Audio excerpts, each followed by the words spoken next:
யோவான் எழுதிய நற்செய்தி அதிகாரம் 13 இறை வசனங்கள் 1 முதல் 15 முடிய.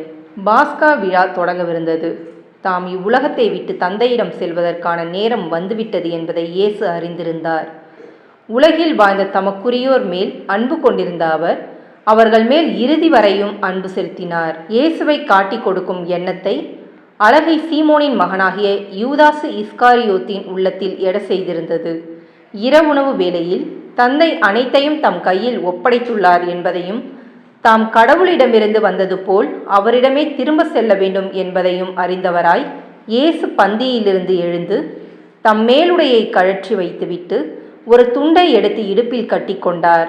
பின்னர் ஒரு குவளையில் தண்ணீர் எடுத்து சீடர்களுடைய காலடிகளை கழுவி இடுப்பில் கட்டியிருந்த துண்டால் துடைக்கத் தொடங்கினார். சீமோன் பேதுருவிடம் இயேசு வந்தபோது அவர், ஆண்டவரே, நீரா என் காலடிகளை கழுவப் போகிறீர் என்று கேட்டார்.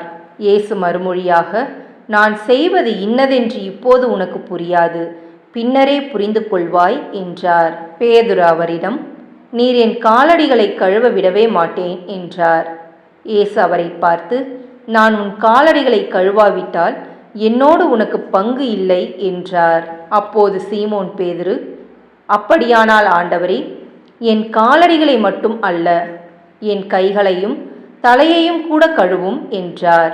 இயேசு அவரிடம், குளித்து விட்டவர் தம் காலடிகளை மட்டும் கழுவினால் போதும், அவர் தூய்மையாகி விடுவார். நீங்களும் தூய்மையாய் இருக்கிறீர்கள், ஆனாலும் அனைவரும் தூய்மையாய் இல்லை என்றார். தம்மை காட்டிக் கொடுப்பவன் எவன் என்று அவருக்கு ஏற்கனவே தெரிந்திருந்தது. எனவேதான் உங்களுள் அனைவரும் தூய்மையாய் இல்லை என்றார்.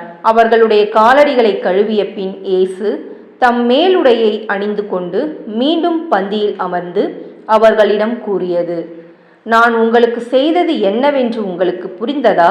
நீங்கள் என்னை போதகர் என்றும் ஆண்டவர் என்றும் அழைக்கிறீர்கள். நீங்கள் அவ்வாறு கூப்பிடுவது முறையே. நான் போதகர்தான், ஆண்டவர்தான். ஆகவே ஆண்டவரும் போதகருமான நான் உங்கள் காலடிகளை கழுவினேன் என்றால், நீங்களும் ஒருவர் மற்றவருடைய காலடிகளை கழுவ கடமைப்பட்டிருக்கிறீர்கள். நான் செய்தது போல நீங்களும் செய்யுமாறு நான் உங்களுக்கு முன்மாதிரி காட்டினேன். இது ஆண்டவரின் அருள்வாக்கு. கிறிஸ்துவே உமக்கு புகழ்.